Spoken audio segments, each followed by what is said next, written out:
What's up, everybody? Welcome to another episode on Spliff Talk. Today we're going to cover Kevin Samuels' last and final video for this series. Sorry it took me so long. I've been trying to organize myself in my show. You know, I'm a one-man show. I gotta do everything myself, edit myself, graphic myself, come up with these ideas myself, a lot of myself. But we're here now. I still remember everything that happened from part 1 to part 6. These shallow women. But let's see what are Kevin Samuels' final words to these women in this video. Why do modern women want it all? They want it all. Let's play.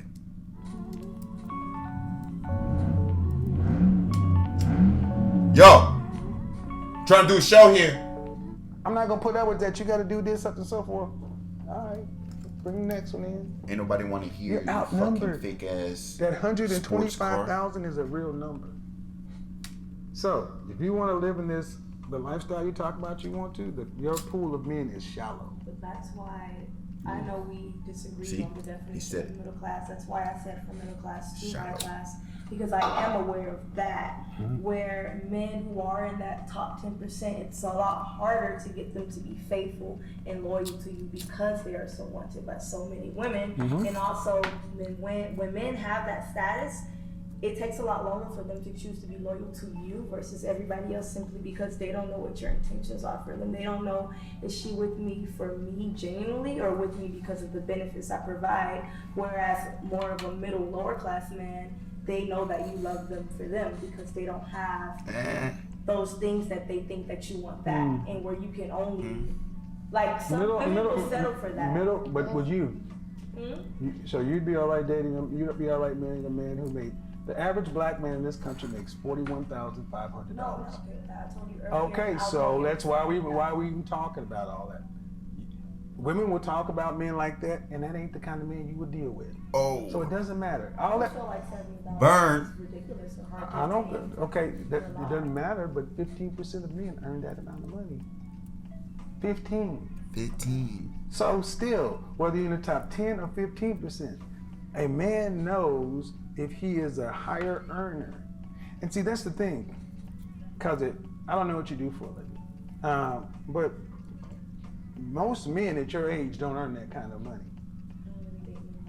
But that's not the point. My point is, men have a more accurate representation of our actual sexual marketplace value.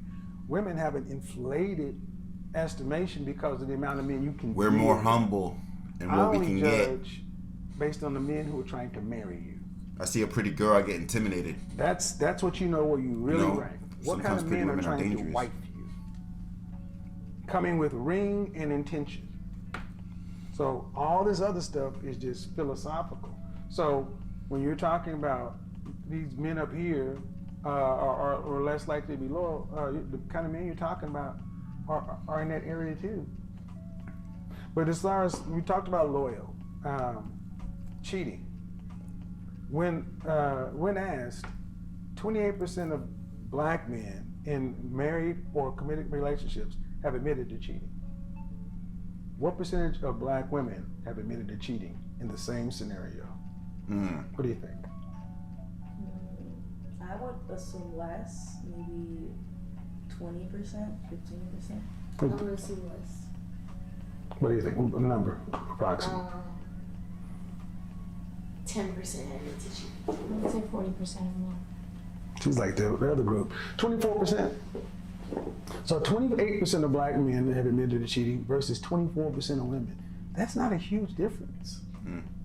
So why do women complain so much about loyalty when y'all are cheating? Oh, cheating. Oh, cheating. But who files for divorce? And when relationships end, who's walking away with the kids and the money? The women. Would you want to, in today's dating environment, would you want to be a man or a woman when it comes to the breakup? A woman. That's who you reap the more benefits. But is that the way you look at it? So you're Hallelujah. really privileged. Women are very privileged today. But the way most time it gets talked about is that it's so hazardous. So I think it's been a good conversation. Hopefully eye-opening. Do you have any questions? I can talk all day about it. Oh yeah, I actually may go live in a minute. What about you? I think your situation is okay. I think your situation is fascinating because you say you want to be. I don't sense that you want to be by yourself. I just think it's you don't want any rules. I told you I want to be in a relationship, but say like I'm very picky because I understand that. And one, like how you mentioned, does race matter? There's a lot of things that matter with me. Obviously, I'm weird. I like cats and I like anime. I'm very picky about men, anyways. So knowing the statistics and everything, I know more likely than anything, I'll most likely end up alone. So because of that, I would rather be able to split myself. You got no faith. Okay. Do I want to find my dream guy? Absolutely. But do you know what it? Now this is where it gets hard. You're 26. Mhm. There are women who would tell you that they wish they were your age so they could make different choices. My whole tagline: "Buy a dog and die alone." Women are dying alone these days, and especially in Japan and Korea, Kotokoshi, people are being found dead. Well, so would it be? Is it that you can't find somebody that you like, or do you think you'd be just too difficult to get along with? I think it's a mixture of both. But what can you control? I can control how I react. Right. Yeah. I mean, are human beings different today? I mean, are we more nuanced? Or are we pretty much the same animal we've always been? It's more finding someone that can tolerate me and get along with me. Do you have a lot of Like I patience? said, no. There you go. Like I said, Ding, ding, ding, ding, ding, ding. Impatient. And the thing is, that's the problem. If you're supposed to be the empathetic ones, the nurturing ones, the patient ones, how the hell are you supposed to get anywhere if you're not patient? Typically, I'm not patient. I've learned patience from a situation, but now. But here's the uncomfortable reality. There are more women on the planet than men. And every day on my show, I talk to women who are 8s, 9s, and 10s, pretty beautiful and gorgeous, who are chronically single and miserable. Because you still have options. You guys have options at this age. The options at 30 drop by about half. At 40, they drop by roughly around 20%. After 50, it's pretty much game over. I had a 45-year-old virgin on my show the other day. So ultimately, I get what you're saying. 45-year-old virgin. But whatever goes around, you got to be able to get along with somebody. I think another problem is social, like the social setting that you're surrounded with too. How you're going to find the type of person you want is depending on your social setting. Mm-hmm. I'm not going to find the type of person I want in the state of Florida. Well, see, I gotta get out of here. well, that brings us to my next question. Are women lazy when it comes to mate selection? I would say yes. Mm-hmm. What do you think? I would say yes. No? I'm not lazy when it comes to mate selection. I got unlazy recently. All right. So, if But you, I guess generally, yeah. Like in general, yeah. well, I mean, Girls gonna wait for the right guy to come find her. So that, you know, so when's the last time you're ready to you? have a mate and you're setting your intentions. You should be out there. So when was the last time you stepped to the kind of man you were interested in? When's the last time? What? When's the last time you stepped to the kind of man you were interested in and dropped your proverbial handkerchief? Slid in his DM. Just I did. No, I definitely do that. I do that all the time. I always take the lead. I always take Okay. initiative. With the cute I'm guys. gonna go there. That's Okay. just- But and that's one thing about online or in person. Given my situation, I was on ankle monitor for a long time. I just got out of prison, so Okay. it was online, but then in person. But yeah, and then I even flew out to LA and slid in someone's DMs and went through Right. it. So But- I would definitely take initiative. The thing is, online is not real. You got to do it in person. And this is where Becky, and them, the white girls with their hair flipping and flirting and so forth, because being feminine in an assertive and aggressive and a feminine way is going to be important because, like you said, the kind of men you would be interested in are looking to see who's genuine. And women who actually show interest. Men like women who like them. So, I think it's interesting that when you ask most women about going to be a go-getter, get what they want as far as jobs. I'm going to get my education, I'm going to get my career, I'm going to be an entrepreneur. About a husband, he'll find me. I was like that. I'm like, I'm gonna find me a man. Well, Miami ain't the place to find And that's nothing. why I said I gotta get up out here.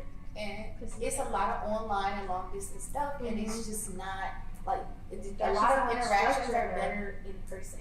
And I've tried so much to take initiative to people that are outside of here, and just the long distance, it makes a difference. You're from here, It's right? the that when do you actually have time to socialize in the right crowd to find the person because you're either working or whatever, and maybe the person is not in your work field, so it's not as intimate. You don't find time to go. Well, that's the problem. You do go social with your girlfriends. I don't know. And that's right there. See, you have to. First thing I tell women to do is get rid of your single girlfriends, because single women keep women single. You have to find time to get out there and make yourself available to the kind of man you want, or else they'll find somebody else. They're gonna find somebody else. And that's what I noticed about high value men. They're not looking, like they don't actively seek. Like whenever I find a high value man, 9 times out of 10, I was in the right environment and I approached them. High value men, they don't approach women. Like I feel like the men that are constantly approaching different women every day, they are the lowlifes of the men. When you say high value men, what do you mean? Like someone who it's the typical ideal man that a woman would want, and they know that. They know Going off of looks, they know they're I promise you, she's financially thinking about stable. looks. They know that they are able to be committed and loyal and to care for a woman that they think. How do you know that when you first see them? You can tell by the way they carry themselves. You can tell by. No, you can't. You know their character? You can get an idea. Of No, you someone can't. From the energy that they give off. I don't think. Very big on I energies. tell you, I made that mistake. And I mean, those guys. Well, now this is where, as an image consultant, person who reads people for a living, you're making an educated guess. But a high value man, but they tend to be wrong because it runs through your confirmation bias. A high value man, the way I define it, is a man who's earning a certain amount of money, 6 figures or more, because so $10,000 a month or more, Dallas, Houston, Austin, San Antonio, because you can't be high value and homeless. I mean, it sounds nice, but that ain't real. He had to have made that money for about 3 to 5 years, so there's some consistency. Other high value men see him as a peer or a potential peer. He has a network of high value men and other people. He has a life that's kind of LinkedIn or level visibility. He's not just an entrepreneur. He actually has something you can point to. It's not, a VP of Mergers and Acquisition at Goldman Sachs. And then he's useful to others and the group. And men like that, because I've been talking about this high value men thing for the better part of 2 years. Men like that actively seek women. So when you say those kind of men don't, I think you may be conflating it with a high earning man. But high value men are looking for their counterpart because these men know that there is a ceiling in corporate America. There's a marriage cap on a lot of these things, and they're actively looking because they don't want to be out here doing this and doing that, doing this because they got other shit to do. They're trying to get on down the path. Can I clarify what I meant? Let me say a couple of things. And I have a group with 1,000 people in it that I've handpicked. In that group, there have been 9 couples that gotten together and 4 marriages in less than a year. And I'm not a matchmaker. So these things happen. I think one thing about these kind of men, that you don't see them walk around there, and they're at the, at certain clubs. They're at the cigar lounge. They're at the bar at Ruth Chris. They're not socializing and doing a lot of stuff that most folks would do. So what are you going to clarify? What I meant was that they're not thirsty. Mm. Like when I say lower value men, I mean they're actively seeking a lot of women, like a lot, like every girl. Yeah. Like, they're not picky. It's she's kind of cute, that's enough for me. Mm. So when I say that, I mean they're particular. They're not I actually get- always looking for someone. Well, I was saying in Miami is a different world too, because here a lot of guys are just. I've seen more fake watches and more rental cars this week. Well, the thing is, I'm going to be here often because I live in Atlanta, and I do this around the country, LA, Beverly Hills. And one thing is consistent. If you watch my content, I talked to men for years. What made me popular is I started talking to women about the very things the men who are my clients say they want from women. Because these men are actively looking for their feminine, beautiful, inspirational woman. I think that's been the biggest twist. Now the disconnect is, how do you get around the kind of man you want, and how do you effectively shoot your shot without looking thirsty, without looking try hard or whatever. And one of the things I hope to do is change the temperament and how we approach one another, so it's not so suspect where we're like dating. I mean, this shit should be happy. It shouldn't be a burden. Like, God damn, I'm single. I got. All right, well, that was dope, ladies. I appreciate you guys coming out. More to come. Your Godfather is signing off. I'll come up with a catchy outro, catchy tune at the end. But thank you, ladies. We appreciate it. We got other people leave. Y'all are gonna enjoy this. Godfather in Miami. It's hot out here for a pimp. Well,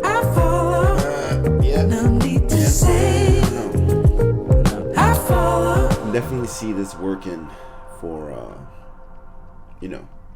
modern men, modern women. He has a lot of points that are very valid, and it's a shame that we can't broadcast this a lot louder, because damn, a lot of lonely women. That sucks. It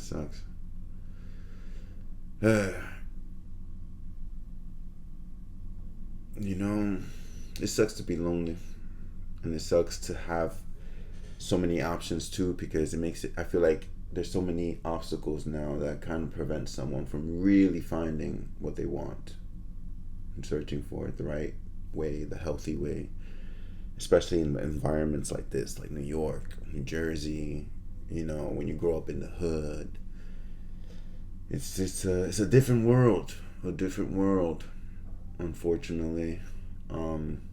As for me, I have seen the reality of myself and the reality of the world, which is why I am a polygamist. So I don't apply myself to a lot of these point of views, because I'm a different animal altogether, and I am very serious about wanting 3 women for the rest of my life, because number one,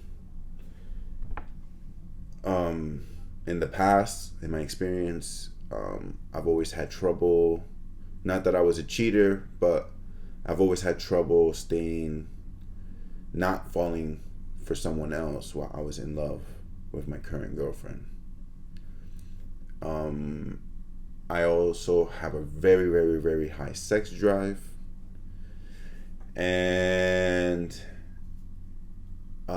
I have no family, so it's like, I want a big family. There's a lot of I'm not a person who's just simple-minded and just pick something just because it sounds good, or because 3 women, I want to have 3 vaginas. No, it's not like that. Like, I've put a lot of thought into this for years, and after being with 18 women since I lost my virginity, and I lost my virginity at 17, and I'm 29. So after these past 11, 12 years, I've had 18 women. I've been in multiple serious relationships. Only one of those relationships lasted longer than 3 years. But there was a lot of things I didn't know about myself, because I was imprisoned in my family's point of view and virtues. So I had to figure everything out by myself, and I came to the conclusion, after much self-reflection, therapy, and thought that I am definitely a polygamist and not a monogamist. That's just, who I am. And you may not be like that. You may be a one woman kind of man or a one man kind of girl, and that's perfectly fine. And I feel like this is why this thing is important, because just for everyone, because even for polygamists, this is something that we can learn from, like on how to choose our women, choose our partners, and it goes for everybody. So we're gonna be checking out later on in the next few weeks other people, not just Kevin Samuels, but other people who have different perspectives on relationships. So stay tuned for that. Thank you for watching this series with me. Let me know what you think, what your thought is, your opinion. Let me know down in the comments. Don't forget to like and subscribe, please. Thank you for showing love and watching and for giving me your time. I'll see you on the next episode.